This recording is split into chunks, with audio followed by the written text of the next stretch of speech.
लेकिन मेरे बेटे को बचा लो प्लीज, मुझे कुछ पैसे दे दो। चलो जाओ यहाँ से, मैं तुम्हारी मदद नहीं करूँगा और दोबारा मेरे इलाके में नजर भी नहीं आना। शेरनी बेचारी वहाँ से मायूस होकर लौट जाती है और वह सीधा भालू के पास जाती है, लेकिन तब तक उसका बेटा अपनी आखिरी सांसें भी तोड़ देता है और वह मर जाता है। शेरनी बेचारी मायूस होकर अपने बेटे को लेकर एक गड्ढे के अंदर लाकर दफन कर देती है, लेकिन अब उसके मन में बहुत गुस्सा भरा था।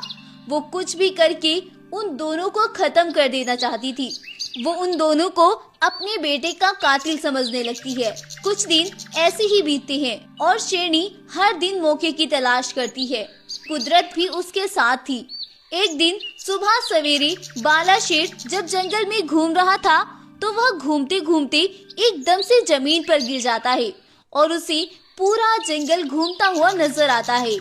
बाला शेर को ऐसे जमीन पर पड़ा देखकर सभी जानवर वहां इकट्ठा हो जाते हैं, लेकिन कोई भी जानवर उसके पास नहीं आ रहा था।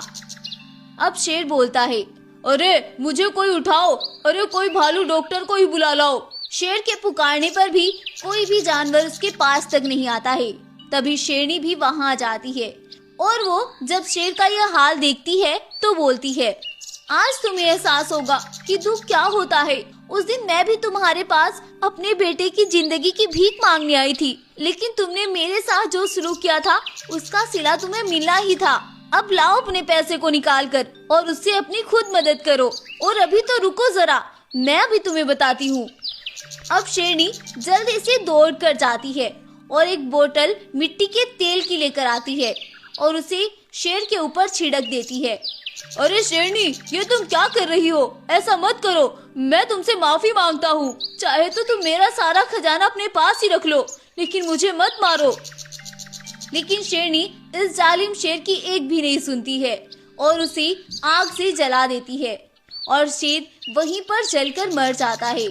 अब जंगल के सभी जानवर शेरनी को ही उस जंगल की राजगद्दी सौंप देते हैं और शेरनी को बाला शेर का सारा खजाना भी मिल जाता है, लेकिन अब उसे कोई खुशी नहीं थी। अब शेरनी को वो सारा खजाना फिजूल लग रहा था और वो उस सारे खजाने को लेकर उस भालू के पास जाती है और उससे बोलती है, भालू, तुमने इन पैसों के लिए ही मेरे बेटे का इलाज नहीं किया था। ये लो पैसे और आज के बाद इस जंगल में दिखाई मत देना। ये तुम क्या बोल रही हो? ये मेरा हॉस्पिटल है और मैं यहाँ से क्यों जाऊँ?